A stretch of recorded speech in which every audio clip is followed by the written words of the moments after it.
Aê! Piscamos e chegamos em 1 ano de pod. No dia 23 de janeiro de 23, a gente lançou Talvez Você Deva Falar Sobre Dinheiro. E hoje a gente está completando 1 ano. A gente vai fazer um episódio aqui um pouco diferente. Vocês mandaram as dúvidas de vocês ali pelo Instagram, a gente juntou. E hoje a gente vai fazer meio que um episódio ping-pong, sabe? A gente vai ler as dúvidas de vocês, responder. Não vai ser aquele grau de profundidade que a gente gosta de dar, mas eu acho que vão ser vários temas, que é o que está fervilhando aí na cabeça de vocês. E pretendemos trazer aqui... Vocês mesmos também estão fazendo a gente refletir em diversos pontos que talvez a gente nem tivesse pensado. Eu acho que isso é muito, muito legal do nosso pod. Bom, sem mais delongas, este é o episódio de hoje. Parabéns pra gente, 1 ano.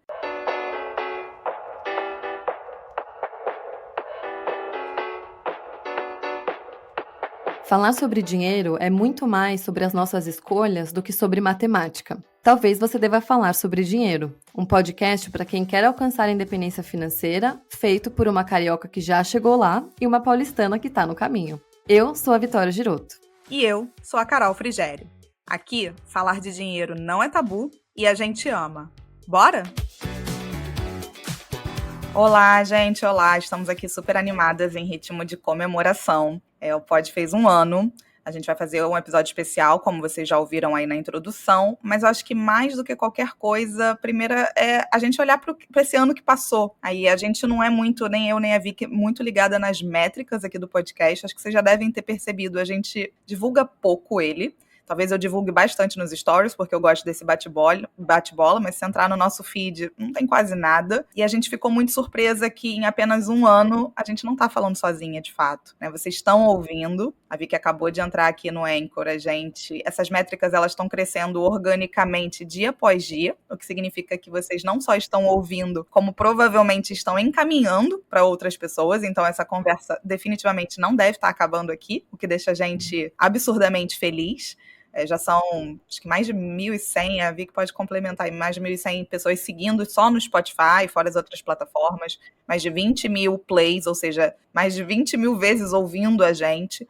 E o ponto não é nem só a métrica, porque eu acho que essa é a grande questão do podcast. Não é um vídeo de 5 minutos, é alguém ouvindo a gente ali por 1 hora. Isso vai entrando assim na cabeça. A gente tem recebido muitas mensagens. A gente até quer começar a fazer uma coisa diferente aqui no podcast nos próximos episódios, que é trazer a mensagem de vocês no início para mostrar como isso efetivamente está impactando as vidas. Mas enfim, é só para compartilhar com vocês que a gente está super feliz com esse 1 ano. Muito feliz mesmo. Muito, muito. Acho que um outro exemplo legal, que a gente começou lá no Clube do Livro do Invista, essa semana foi o primeiro, semana passada, né? O pod tá saindo no final de janeiro. A gente teve o primeiro encontro desse ano e foi muito legal ver que metade das participantes vieram pelo pod e que conheceram o pod porque alguém indicou para elas. Então, esse boca a boca é muito poderoso. Acho que se vocês conhecem alguém que vocês acham que poderia se beneficiar de ouvir mais sobre esse assunto, de, enfim, consumir mais conteúdo sobre finanças, acho que é assim que a gente tem impacto na vida das pessoas, né? A gente às vezes subestima o quanto a gente pode ajudar alguém trazendo algum tipo de conteúdo que possa ser relevante para elas. Inclusive,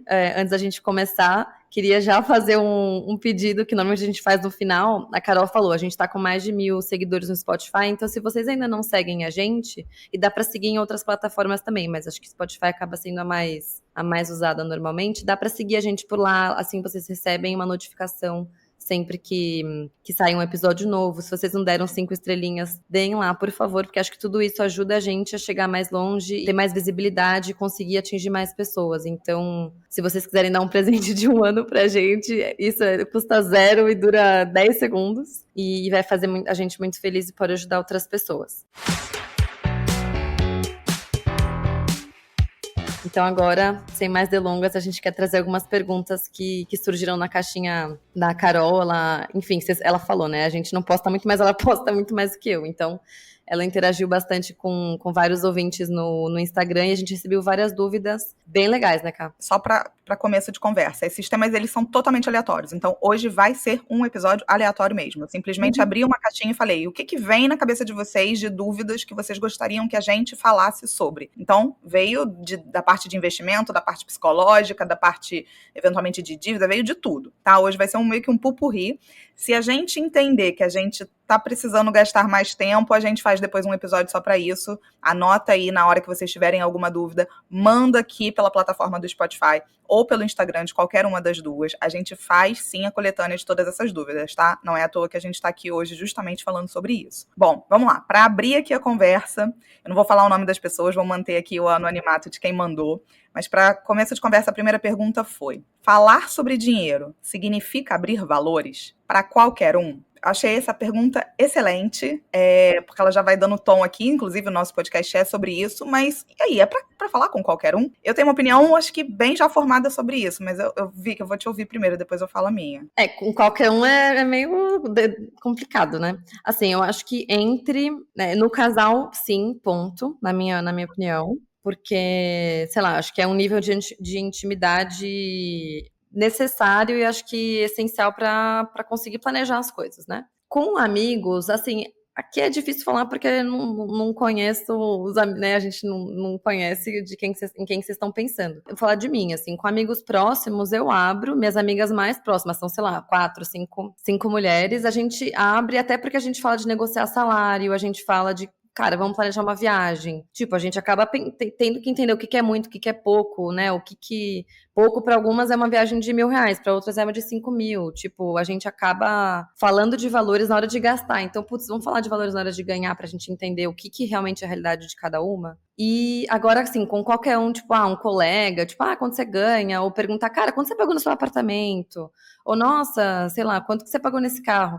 Eu acho que se a pergunta for feita de uma forma, sei lá, não pejorativa e sem... Acho que assim, mostrando um interesse genuíno por algum motivo, tipo, tô querendo comprar um carro, sei lá, quanto você pagou nesse? Ou, nossa, eu tô procurando AP, mas tá muito difícil achar por X mil metro quadrado nessa região. Quanto você pagou no metro quadrado da sua? Eu acho que se perguntado de uma forma, sei lá, amigável e dentro de um contexto, acho ok, né? Eu não vejo problema nenhum. Inclusive, eu falo com algumas pessoas, às vezes, tipo, um amigo que tá pelo amigo do trabalho ontem, assim, acho que é um bom exemplo. No almoço, ele me perguntou, ele falou que ia comprar um apartamento e tal, e a gente acabou falando um pouco de valores. E é legal como a pessoa fica surpresa, tipo, nossa, você não tem problema de falar sobre isso? Que legal, agora eu consigo falar com alguém sobre valores. Então, acho que várias pessoas têm curiosidades meio escondidas, né, de falar sobre isso, então ficam felizes quando alguém tá aberto para falar sobre isso. Mas acho que a gente também tem que respeitar se a pessoa fala, putz, não tô confortável pra falar, ou a pessoa fala, não lembro, tipo, não ficaria pressionando. Se a pessoa falar, não lembro, quem sabe é minha esposa, quem sabe é meu marido, não lembro, eu deixaria quieto, porque você não sabe se a pessoa não lembra ou se ela realmente não quer falar sobre isso. E aí eu não sei, eu acho que eu iria meio por aí. Mas com pessoas próximas, eu acho que no começo pode ser desconfortável, tipo, amiga, quero negociar, quanto você ganha, ou você negociou, ou tipo, sabe, quanto você pagou nisso aqui? Eu acho que, assim, é difícil no começo, mas depois cria uma conexão que, assim, leva a amizade para outro nível e em casal nem se fala. Acho que eu Você penso confiar bem nas parecido. pessoas, né? Parte no pensa você que Claro. você confia nessas pessoas. Mas acho que esse é um disclaimer fundamental, que era até o que eu ia falar. Eu acho que, para começo de conversa, assim, não é porque a gente fala que você deve falar com dinheiro e tudo mais, que você tem que falar com qualquer um sobre o assunto, assim, né? Acho que, guardadas as devidas proporções, fazendo um paralelo aqui, sabe com essa questão da vulnerabilidade, que eu acho que ganhou muito foco nos últimos anos? A gente tem que se mostrar vulnerável, eu concordo 100% com isso, que se a gente quer parecer sempre a super mulher e o super homem, a gente tá só falando de coisas que não são reais. Mas isso também, às vezes, a galera leva para um outro extremo de que eu tenho que aparecer aqui na rede social chorando, mostrando que, sei lá, eu tô sofrendo, sabe? Não precisa, isso não significa você se mostrar vulnerável. Acho que é a mesma coisa com dinheiro. Eu não preciso chegar aqui e postar, gente, eu ganho tanto. Ou sair nas 4 cantos na rua falando com todo mundo. Não é sobre isso que a gente está falando, mas é sobre confiança. Então, acho que a Vicky tocou num ponto fundamental. E se a gente está falando com parceiro, com a nossa parceira, que a gente está numa relação, deveria existir uma relação de confiança. Então, eu acho que aqui é fundamental ser aberto com relação a dinheiro. A gente já falou que a gente pensa assim lá no episódio de Finanças para Casal. Se vocês quiserem ouvir um pouco mais, está lá. E com amigos, eu acho que existem degraus, sabe? É mais fácil a gente falar de gasto, e aí muitas vezes ainda é um tabu, mas é mais fácil. Depois é mais fácil a gente falar sobre o quanto ganha, principalmente se você está em ambientes parecidos. Então é muito fácil, por exemplo, com amigas que eu tinha no trabalho, amigas de confiança, falar sobre isso, porque tá ali mais ou menos todo mundo no mesmo métier. ou com amigas que você conhece durante muito tempo, acho que é mais tranquilo. Agora, o que você efetivamente tem de patrimônio, não sei o que, aí talvez, não sei se precisa ou não abrir isso, a não ser que seja uma pessoa muito da tua confiança, e o porquê que você está falando sobre isso com essa pessoa. Deve ter um motivo, não, você não está falando só porque você está querendo falar. Conclusão da história. Não deve ser tratado como um tabu, mas eu não acho também que é dinheiro, a gente sai abrindo a nossa vida para qualquer um, não é sobre isso que a gente está falando aqui. Então, confiança, em primeiro lugar, é um requisito básico para a gente falar sobre esse assunto, na minha opinião. Agora, vamos para a pergunta número 2, completamente diferente, uma pergunta bem interessante que vai render um episódio inteiro, já adianto.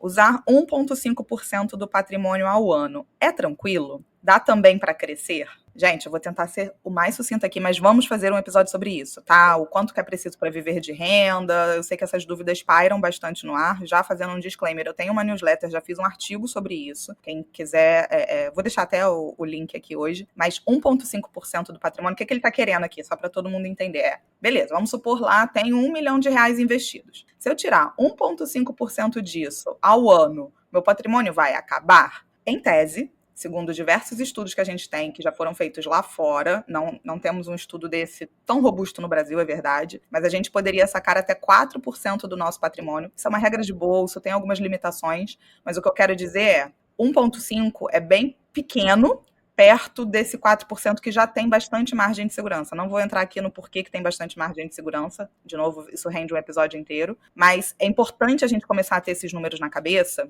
de, então 4% pode ser uma referência boa?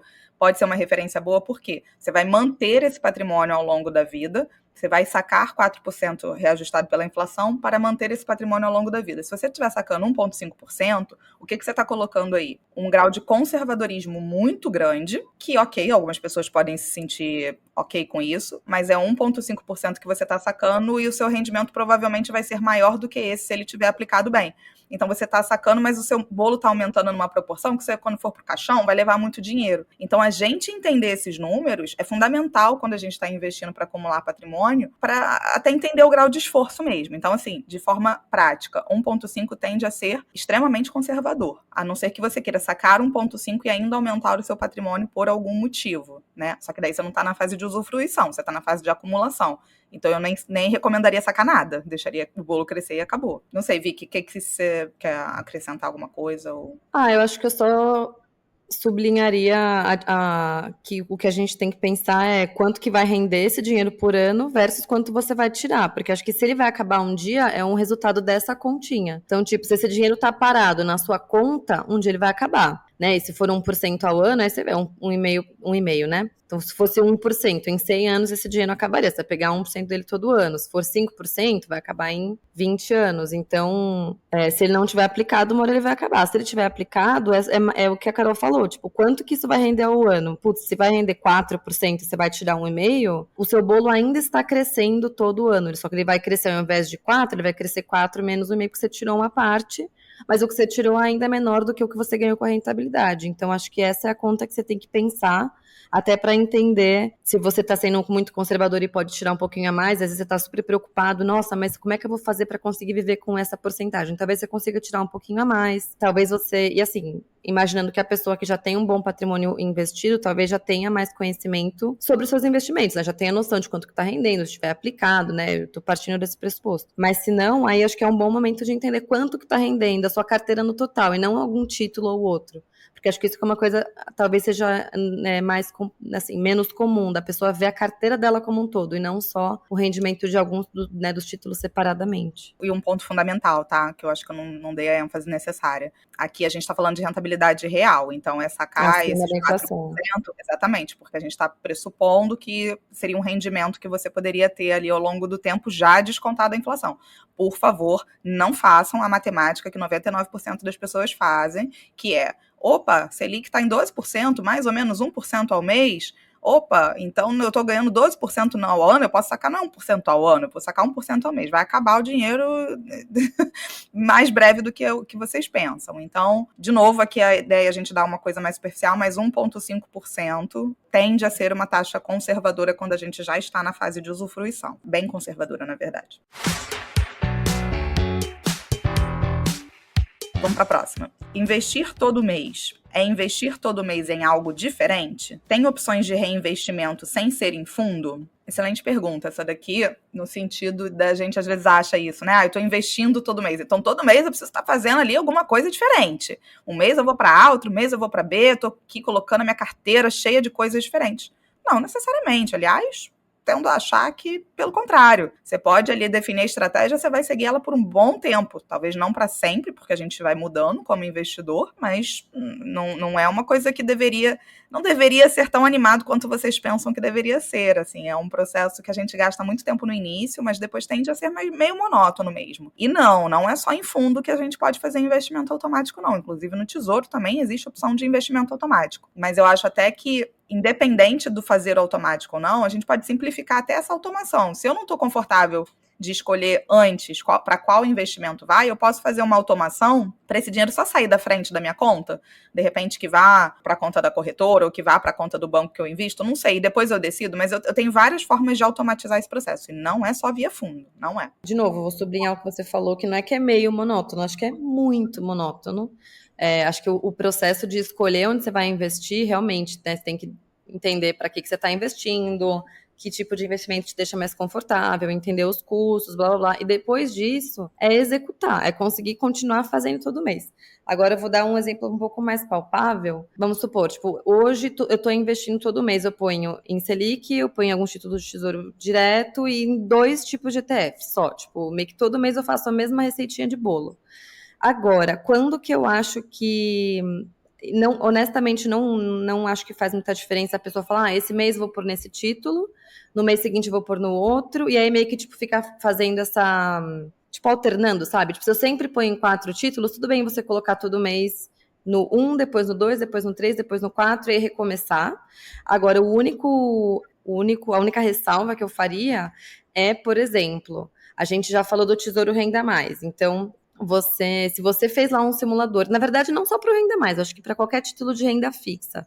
Se você fez a continha lá, eu tenho que colocar X por mês até a data tal, se você fizer isso de alternar e num mês investir no título 1, depois no título 2, depois no título 3, pode ser óbvio, mas talvez não, né? Entender que você não está pondo todo mês naquele título. Então, ou isso vai aumentar o seu horizonte, né, até para você chegar no objetivo que você gostaria, ou você vai ter que colocar um valor maior. Então, vou detalhar um pouco mais. Tipo, se eu falei, beleza, preciso colocar R$1.000 por mês nesse título X do Renda Mais, e eu coloco, e R$1.000 é o que eu consigo investir. Só que nesse mês eu pus no Renda Mais, no mês seguinte eu coloquei no ETF A, e depois eu coloquei no ETF B, e depois eu continuei no Renda Mais, ETF A, ETF B, 1.000 por mês não vai me ajudar a chegar na meta que eu quero, no horizonte que eu quero, porque eu não tô pondo 1.000 todo mês no Renda Mais.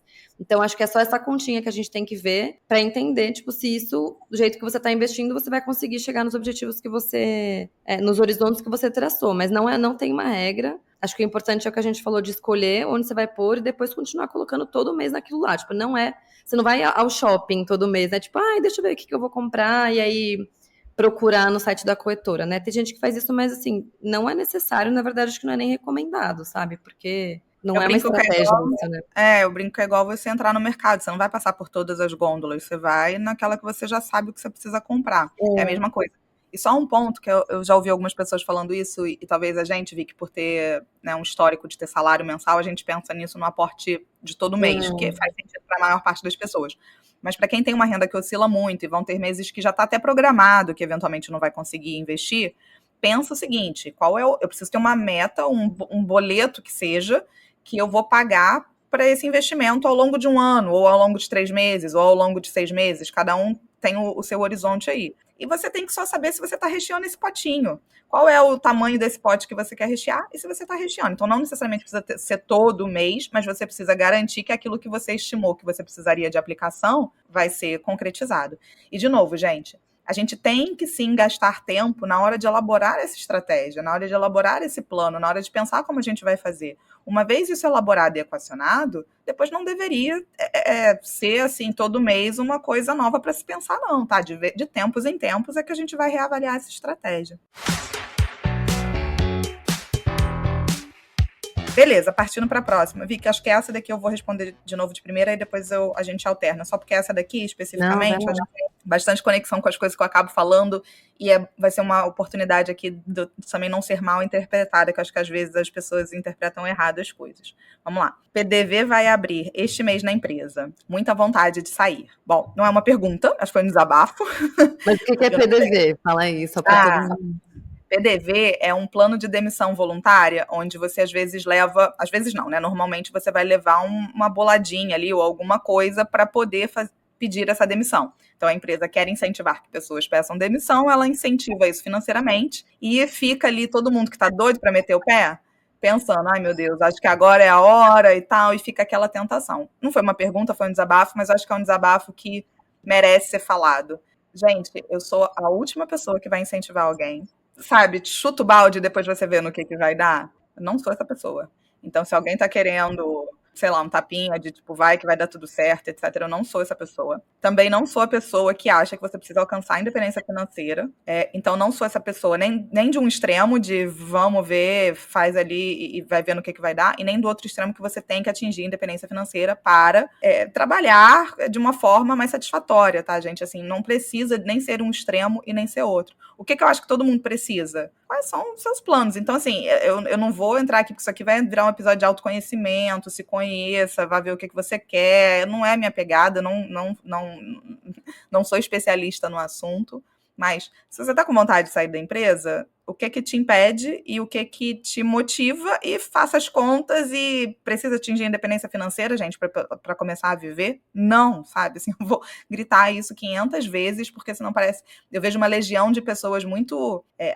sobre adiar recompensas. Claro, eu vi que a gente fala isso aqui o tempo inteiro. Precisamos, sim, saber adiar recompensas. Isso é o tempo todo. O que não significa dizer preciso adiar viver. São coisas completamente diferentes, tá? Então não foi uma pergunta, foi um desabafo, mas é só para eu também poder falar um pouco do meu ponto de vista. O meu ponto de vista é só, tipo, é o que você falou, né? Entender o que tá te motivando. Se for só para receber o dinheiro, tipo, eu tô apertado, eu preciso do dinheiro, pelo amor de Deus. Aí eu acho que, não sei qual que é a situação dessa pessoa, mas acho complicado, porque assim, se você não tem pelo menos uma reserva de emergência, ou pelo menos um plano de para onde você iria depois, eu acho que só pensar no dinheiro da demissão voluntária pode ser bem complicado, porque, você fica sem seguro-desemprego quando você aceita a demissão voluntária, você não tem acesso dentro da sua rescisão, não vem multa do FGTS, né, não vem a multa do aviso prévio, então, tipo, não é uma rescisão clássica, que é aquela que a gente fala, uau, vou receber uma graninha quando eu for demitido. Tipo, não vai ser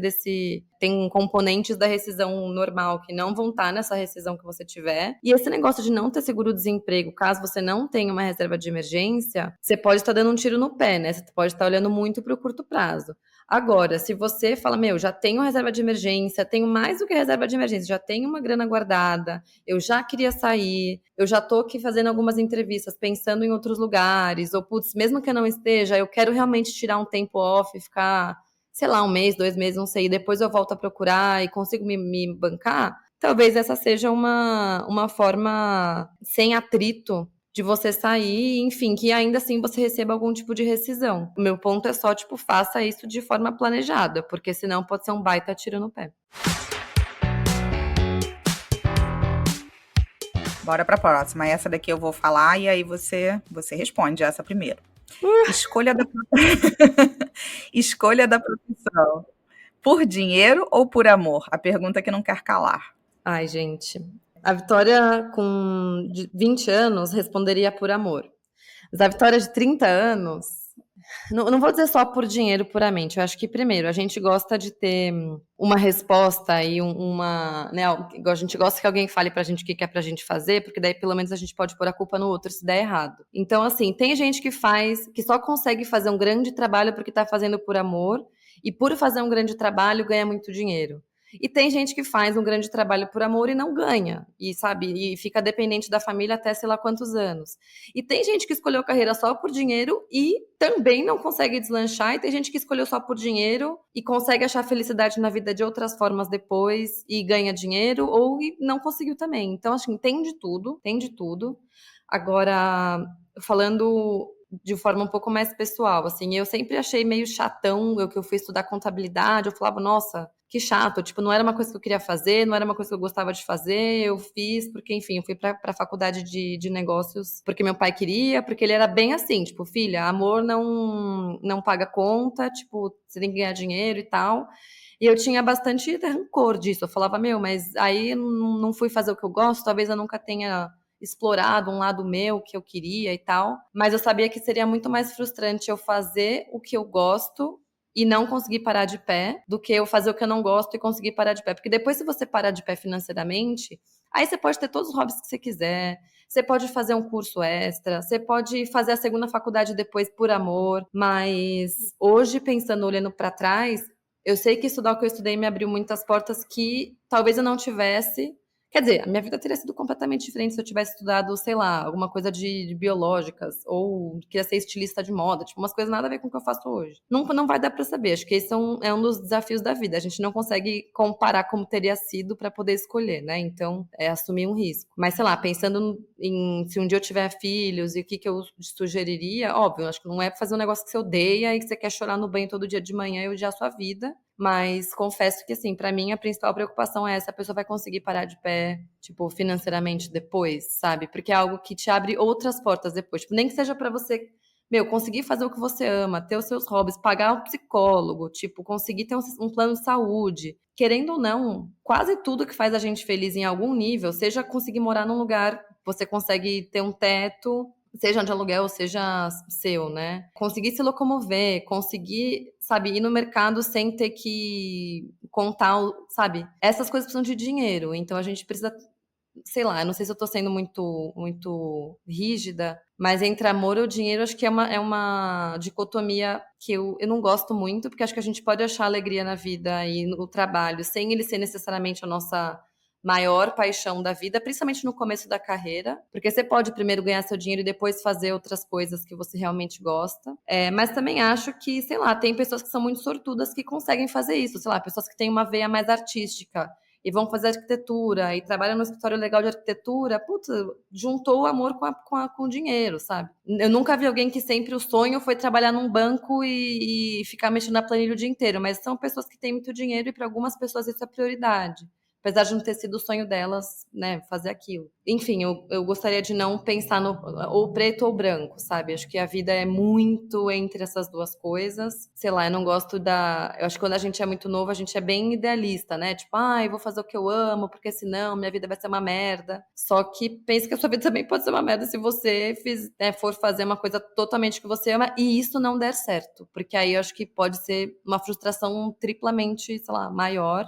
Eu respondi, mas não respondi, né? Eu tô falando tudo que eu tô pensando. Acho que respondeu sim. E eu fiquei surpresa com a resposta, porque a minha resposta, embora parecida, é diferente. Porque eu, com 20 anos, priorizava o dinheiro. Eu vou deixar isso assim, bem claro. Porque às vezes a gente tem muito. Isso é que eu falo, às vezes, de tabu de falar de dinheiro, passa por aí também. Não é só sobre quanto você ganha ou qualquer coisa do tipo. Passa por você não falar aquilo que você realmente pensa. E não tem absolutamente nada de errado em determinados estágios da nossa vida a gente colocar o dinheiro. Não tô falando que é o dinheiro em primeiro lugar, não é isso. Mas o dinheiro como algo muito importante. Ganhar dinheiro pra mim era muito importante. Muito. Eu valorizava isso. Isso pra mim era um dos meus valores. Então, a ponto de quando eu decidi que eu queria fazer administração e tudo mais, não foi. Eu meio que tentava juntar o útil ao agradável. Não foi só porque eu não sabia o que fazer, porque todo mundo que faz administração é porque não sabe o que fazer, né? No meu caso, não foi. Eu realmente gostava.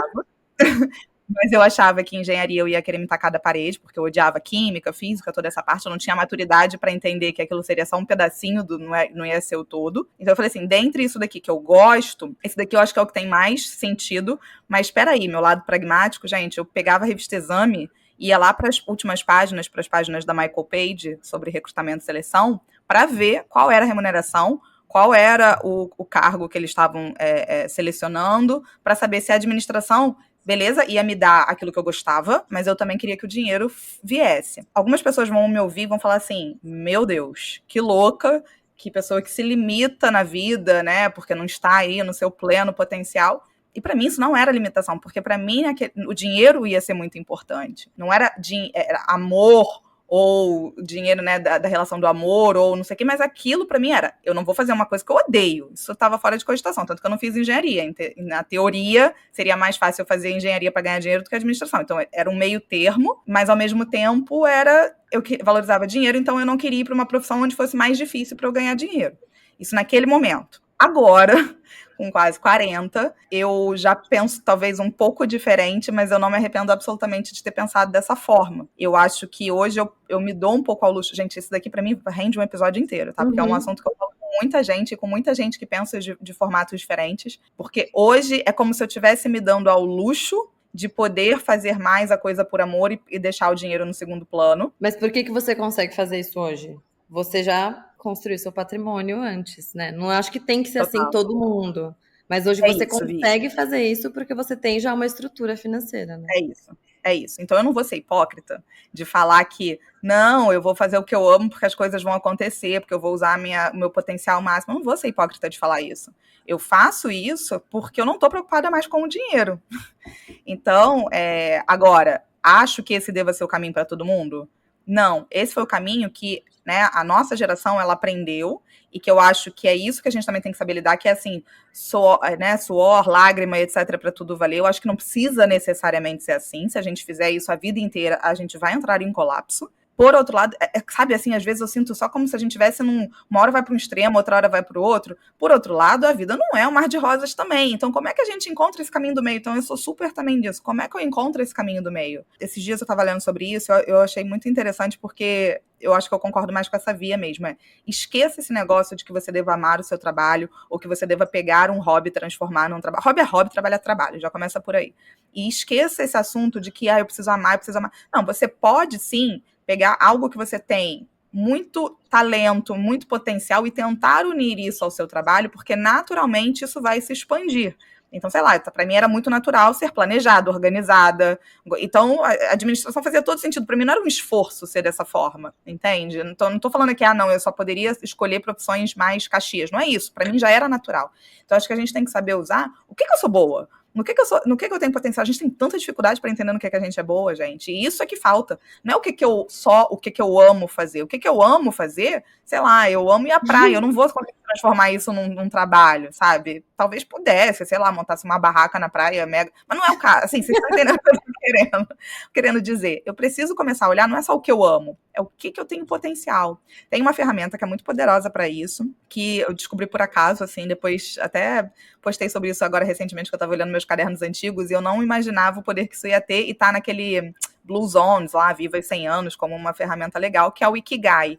Fica aqui a dica para quem não conhece, dá um Google, que nada mais é do que você pegar aquilo que você gosta de fazer, né, aquilo que você é bom em fazer, e aquilo que você pode ser remunerado para. Então, olha o dinheiro e o propósito, né, o tal do propósito, eles entrando em sintonia. Não é um ou outro, você tem que achar essa interseção. Agora, em determinados momentos da vida, tem nada de errado em deixar você valorizando dinheiro, gente. Absolutamente nada de errado. Muitas vezes no meu trabalho, meu contra-cheque era o meu grande motivador. E aí, assim, eu odiava o que eu fazia. A Carol sincera, né? Hashtag. Eu amo que é sincera com sotaque de carioca. Mas é verdade, sabe? Agora, eu odiava o que eu fazia? Não. Em alguns momentos eu passei a odiar? Sim. O que eu fiz? Mudei. Aí eu não preciso mudar de um extremo para o outro. Eu vou mudar de área, eu vou adequar um pouquinho. Talvez eu precise de um ambiente um pouco diferente do que eu tô agora. Mas eu nunca fui a pessoa que no domingo começava a chorar porque ia trabalhar na segunda-feira. Nunca, nunca, nunca, nunca, nunca. Acho que se você tá nessa situação, aí é problemático, entendeu? Porque daí realmente vira um martírio. Então, o cinza é melhor do que o preto e o branco, acho, realmente, para responder isso. Ai, que poético. Amei. Vamos para a próxima. Qual a atual composição da carteira de vocês em porcentagem? Exemplo, X% em renda fixa, Y% em ações Brasil e etc. Essa pergunta é polêmica para mim, demais. E eu vou falar em linhas gerais, assim, isso eu já falei, vou repetir, pode ser que um dia eu mude de ideia, por enquanto ainda não mudei. Não divulgo minha carteira em termos percentuais. Posso fazer isso com um amigo aqui do lado, isso eu posso fazer. Mas assim, tipo, numa rede social, não divulgo. E por que isso? Porque eu acho que ela vai pesar contra. acho literalmente que vai mais atrapalhar do que vai ajudar. Gente, meu contexto é o meu contexto. O contexto de quem perguntou não faço a menor ideia. O contexto de outra pessoa eu não faço a menor ideia. O que eu acho que vale a pena a gente fazer um episódio para falar é o que tem na sua carteira, né? Até fazendo aquele, a gente gravou, tá, gente? Spoiler aqui que vocês estão ouvindo, a gente já gravou um episódio com a Ana Buchaim, vice-presidente da B3, que faz um podcast chamado O que tem na sua carteira, bem legal, vale a pena vocês ouvirem. Isso acho que vale a pena a gente falar, o que tem e tal. Mas a Vicky também tá livre para falar os percentuais dela. Percentual eu não vou falar. Primeiro porque eu acho que essa estratégia muda. A minha mesmo mudou de 2 anos para cá. Eu já falei isso aqui superficialmente. Eu nunca investi em fundos imobiliários, porque não era uma coisa que para mim fazia sentido. E depois de um tempo, para mim, eu fui começando a ver que faz sentido sim, para ter uma renda pingando pelo meu psicológico, papapá. E há 5 anos atrás, no meu caso, não fazia sentido. Então, eu ficar falando de percentual, eu acho que mais atrapalha do que ajuda. Um dia, isso fica o compromisso, eu faço um episódio falando o que tem na minha carteira, por que tem, por que não tem, por que eu gosto, por que eu não gosto. A gente já deu vários spoilers, que eu particularmente gosto muito de ETF para investir de forma global. Posso falar assim, né, dessa forma. Gosto muito de renda fixa IPCA. Acho o Tesouro Renda Mais uma excelente via e só posso chorar porque ele não existia quando eu estava fazendo a minha carteira de usufruição. Então, entendeu? Então a Carol não tem isso, não posso ter também. Não, pelo contrário. Então, imagina assim, o desserviço que eu estaria fazendo aqui se eu falasse meus percentuais, sabe? Hoje em dia eu gosto bastante de fundo imobiliário para me gerar renda. Então, de forma global, não curto investir em ações de forma direta. Já fiz no passado, não curto. Não curto fundos de investimento, acho que isso também já ficou claro no episódio de fundos ou ETFs, mas fundos de previdência, eventualmente, sim, podem fazer sentido dependendo da estratégia da pessoa. Acho que eu já dei vários spoilers aqui, e é basicamente isso. Um dia eu faço um episódio só sobre isso. Eu não abri pra checar como é que tá hoje. Acho que o meu eu vou falar bem por cima, até porque eu tenho bem menos coisas que você. E assim, eu acho que é importante ressaltar isso que você falou do momento de cada um. Por exemplo, a pessoa muito nova, ela pode ter muita renda variável. A pessoa que tá perto já de usar essa renda, ou que, enfim, já tá na velhice, é menos indicado que ela tenha muita renda variável. Não tem a menor ideia da idade da pessoa que mandou isso pra gente. Não sei se essa pessoa dorme bem à noite com renda variável. Aí eu vou falar aqui, a pessoa pode falar, então isso aqui é o certo? Tipo, não, de jeito nenhum, isso aqui é só o jeito que eu faço. Ô, Vicky, só um parênteses, posso só fazer um parênteses sobre isso que você falou, que eu acabo pegando muito nos meus atendimentos a pessoa vindo e falando, porque é o certo, né?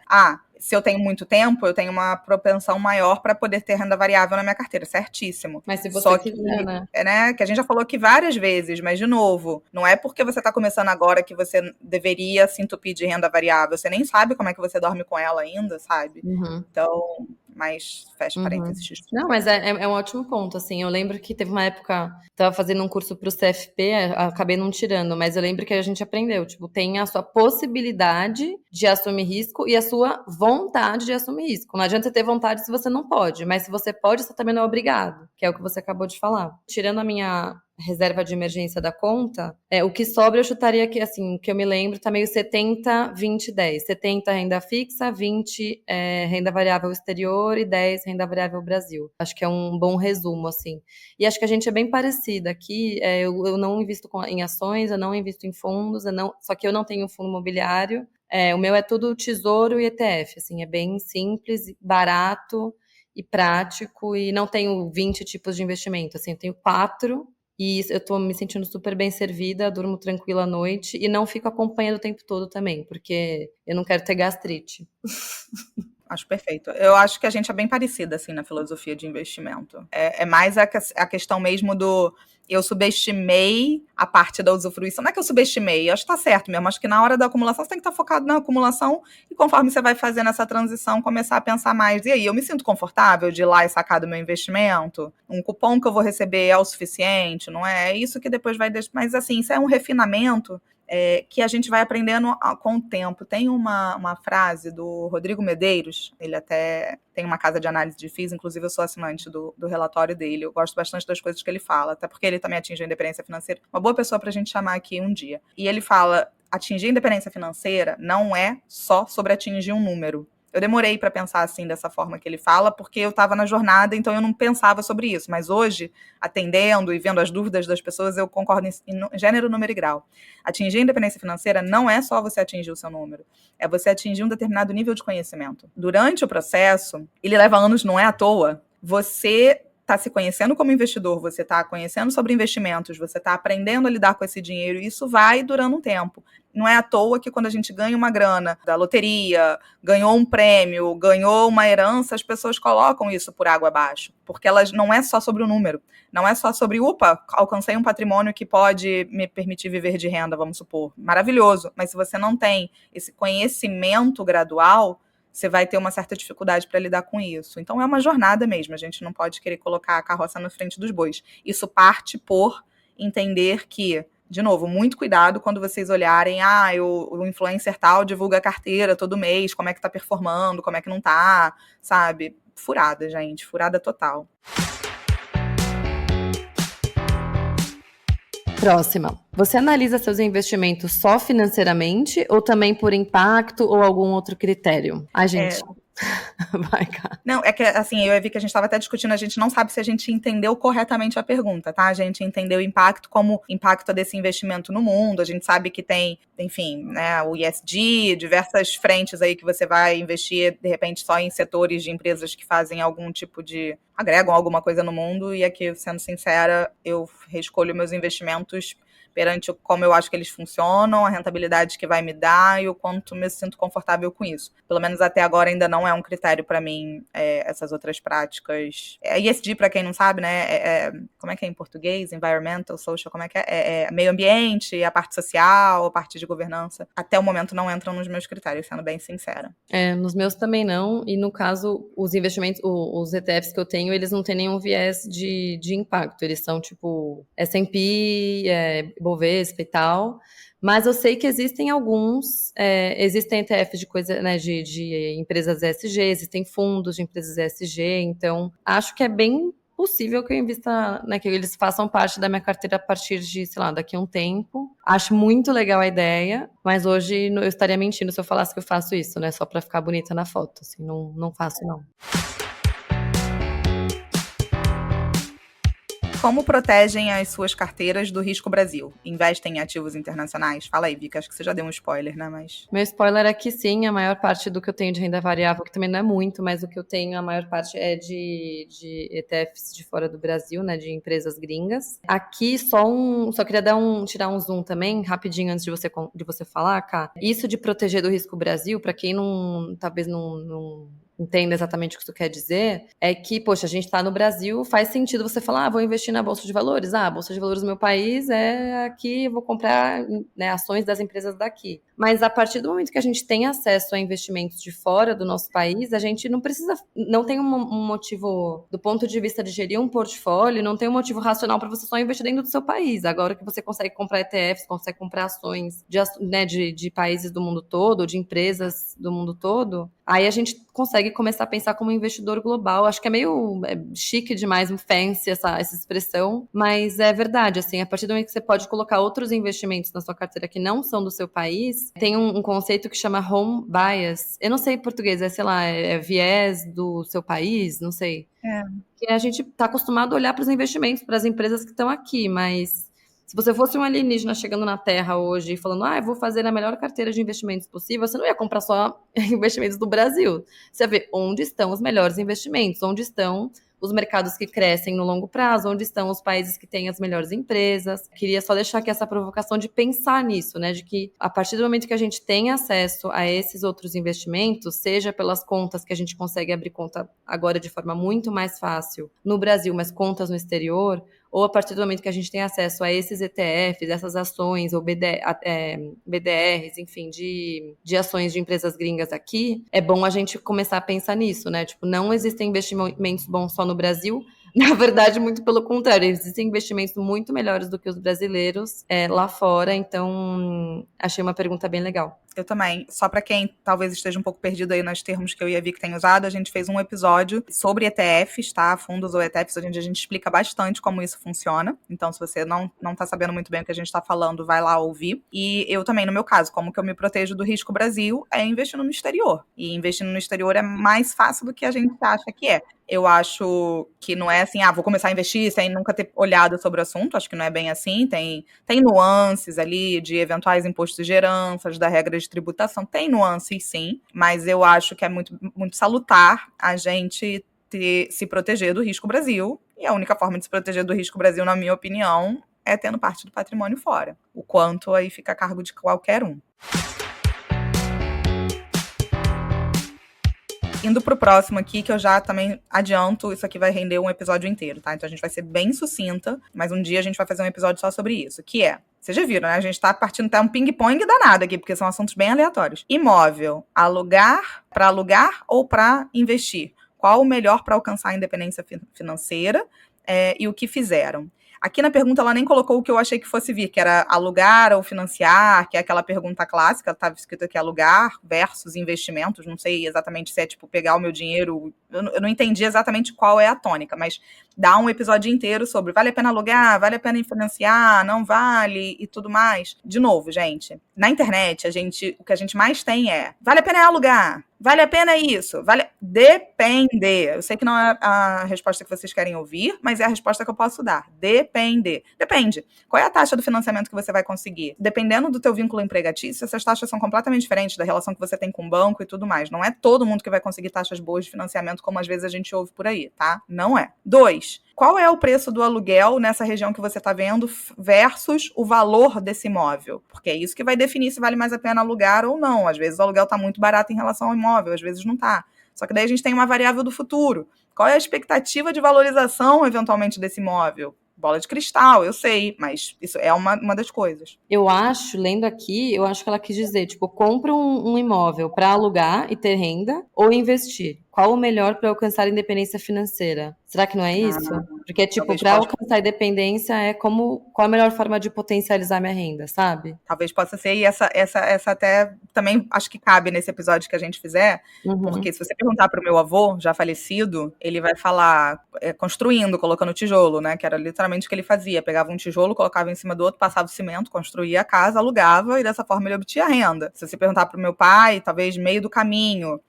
Depende das gerações. Eu não posso dizer também o contrário de que, não, gente, pelo amor de Deus, essa coisa é do passado, invista. É a forma como eu acho mais fácil, sim. Acho que hoje em dia a gente tem mecanismos de fazer investimentos que vão dar uma rentabilidade, tendem a dar uma rentabilidade melhor do que um aluguel. Mas também depende. Tem gente que consegue, por exemplo, fazer aquisições de imóveis via leilão. Tem gente que consegue comprar por qualquer motivo algum imóvel mais baixo e consegue fazer um aluguel valorizar mais do que o investimento porque comprou o imóvel bem. Mas eu acho que hoje, se a gente for olhar como a maior parte das pessoas faz, é via investimento, assim, eu acho que é como a gente acabou fazendo. Não acho que isso impede de, eventualmente, um pedaço do seu investimento também estar num imóvel, se você quiser, mas eu acho difícil da gente encontrar alguém que o eixo central seja esse. Mas vamos fazer um episódio, acho que específico, né? Mas acho que é mais fácil investindo, caso essa tenha sido a pergunta. Acho que para ter o tipo de benefício que normalmente as pessoas procuram com um imóvel, você pode ter um benefício bem parecido com fundo imobiliário. E normalmente você tem várias dores de cabeça sendo o dono de um imóvel, né? Você pode ter tanto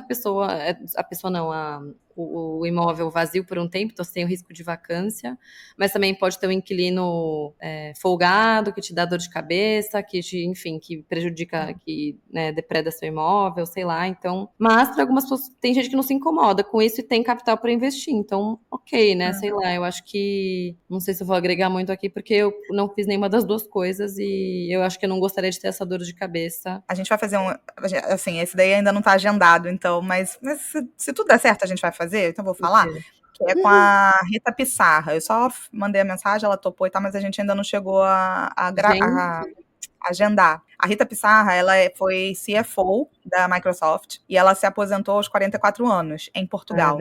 E eu já vi alguns podcasts com ela e apesar dela investir e tal, mas um dos eixos centrais dela foi através de imóveis.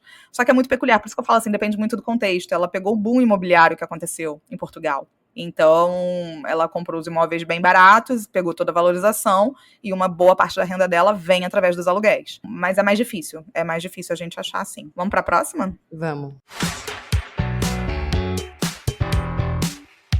Montar uma carteira somente com títulos do Tesouro Direto seria errado? Sou conservador. Ai, muito boa essa. A gente não conversou, né, antes, então não sei se a Carol vai discordar. Mas assim, acho que a única coisa que eu diria que é... Não sei se errada é a palavra, né, muito forte, mas assim, a única coisa que realmente a gente tem que fazer é diversificar. Eu acho que esse é o principal conceito, assim, para você pensar em investir ao longo de 10, 20, 30 anos. Então, diversificação, para mim, acho que é a principal premissa. Então, assim, diversificar não é ter investimentos diferentes, é ter classes diferentes.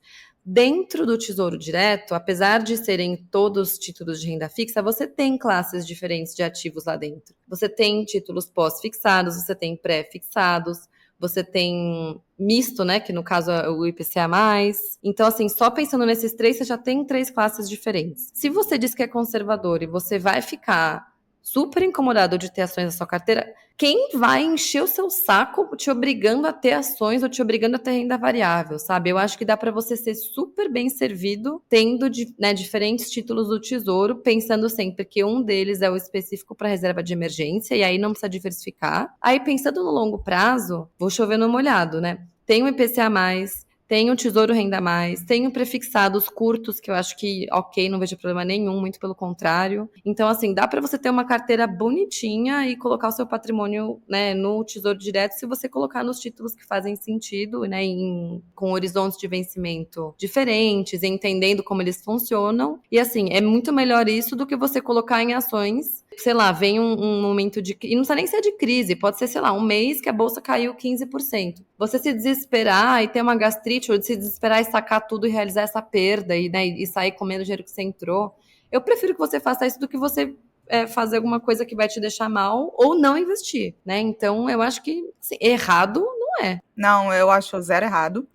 Só vou fazer um disclaimer. Acho que até você dá um episódio assim, pré-fixados, amor ou ódio, né? Eu odeio.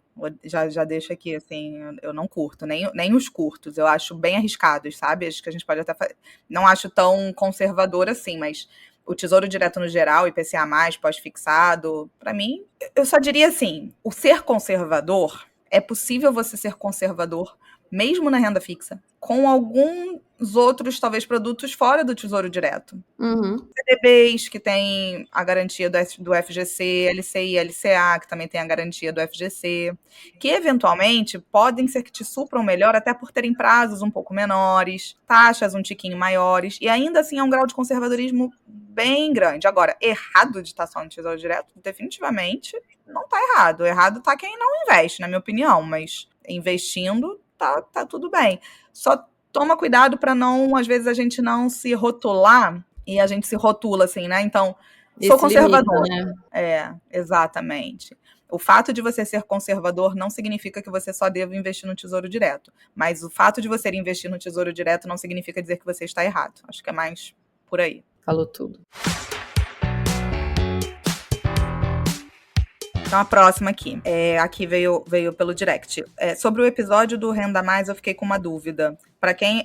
só um disclaimer, tá? A gente tem várias outras dúvidas do episódio do Renda Mais que a gente não tá abordando aqui, porque depois a gente vai fazer um específico. Mas como esse daqui, acho que ele é mais generalizado, acho que vale a pena. Que é, para quem ainda está montando a reserva, vocês indicam finalizar a reserva e começar a investir nele, ou montar uma parte e começar a investir em paralelo? Excelente pergunta, que vale para qualquer tipo de investimento de quem está terminando de montar a reserva. E eu acho que a gente até chegou a comentar isso no episódio da reserva, mas vale a pena salientar aqui de novo. O seu foco deveria estar na reserva. Assim, foco, a prioridade preenche o potinho da reserva, fecha ele e depois você vai para o resto. Mas não tem problema se você fizer no seguinte, assim, meu foco é a reserva, mas eu vou pegar um percentual pequeno, sei lá, 5%, 10%, só para já ir sentindo o gostinho do investir para o longo prazo, tá tudo bem, não tem problema. Só não perde o foco.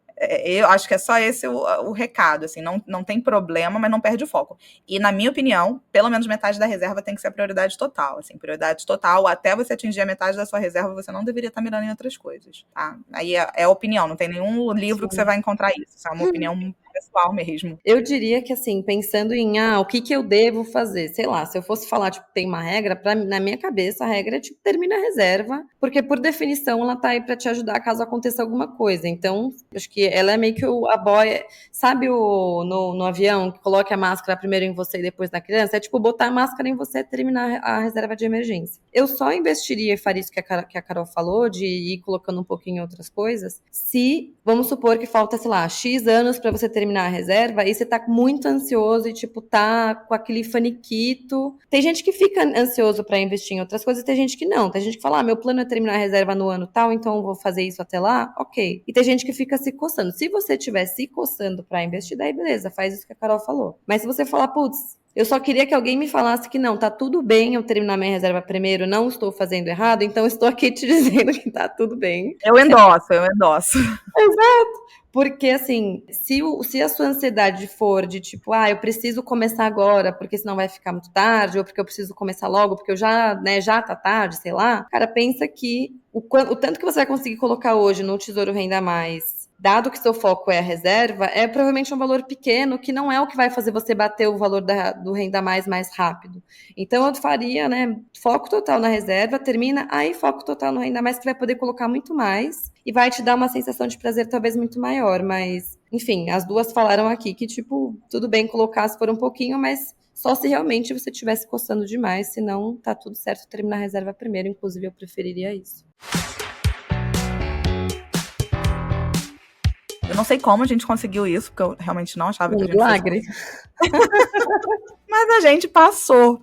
Foi um episódio bem diferente do que vocês estão acostumados, porque foi tudo muito mais rápido e assuntos diversos, mas a gente adorou, porque mostra que o assunto tá na cabeça, né? E cada um leva pro seu lado, isso é muito legal, né? Enquanto tem uma pessoa que tá pensando como é que eu me protejo do risco do Brasil, a outra pessoa tá pensando se você investe em alguma coisa de impacto, a outra, quer dizer, cada um, dinheiro é falar muito da gente, né? Então, assim, adorei, acho que a gente pode fazer mais episódios assim. Eu também, amei. E a gente sempre vê quando vocês, assim, pra quem tá ouvindo no Spotify, tem essa caixinha aí, né, de o que você achou desse episódio, dá pra você mandar perguntas lá. A gente não perde ela, tipo, essa é a caixinha do episódio 1 e a caixinha do episódio 10, a gente consegue, elas vêm, a nossa caixinha fica tudo junto no mesmo lugar, então a gente não perde de vista, né, os comentários mais antigos também, então mandem as perguntas que a gente está guardando elas e vai fazer episódios com base nelas também, então mandem lá. E um último pedido, tá, gente, pra gente finalizar aqui. A gente recebe cada relato muito lindo de vocês, de verdade, assim, umas mensagens que deixam a gente emocionada. E até ouvindo um podcast gringo sobre independência financeira, eu vi um negócio que eles fazem que eu tô querendo fazer aqui também. Vou literalmente copiar. Eles pegam esses depoimentos e começam um episódio lendo um, porque motiva muito quem tá ouvindo. Eu acho que é uma inspiração também para quem ouve. Então, mandem pra gente, assim, como que o podcast tem impactado vocês, o que vocês curtem ouvir, quais foram as mudanças que vocês já fizeram na vida de vocês. A gente já vai começar a fazer isso no próximo, a gente já vai trazer alguns aqui que a gente já recebeu. Mas quanto mais vocês mandarem, compartilharem pra gente, assim, o que mudou mesmo, como é que vocês ouvem, o que isso tem trazido de benefícios, eu tenho certeza que isso faz uma corrente muito poderosa, sabe? Com outras pessoas também. Fica aqui o pedido. Porque a gente, às vezes, acha que só a gente tá sofrendo. Acho que até o exemplo dessa última pergunta é perfeito, né? Tenho certeza que centenas de pessoas que ouvem a gente também, sei lá, ou querem ter né, fazer um financiamento, ou já tem, e a pergunta de uma, o depoimento de uma inspira o outro, ou dá ideia para o outro, então eu acho que é uma comunidade bem acolhedora e poderosa que a gente pode criar aqui, então fica o pedido mesmo. Então a gente se vê daqui 2 semanas. Isso aí, um beijo, gente, parabéns, feliz 1 ano pra gente. E feliz ano novo para todo mundo, para nós. Beijos. Tchau.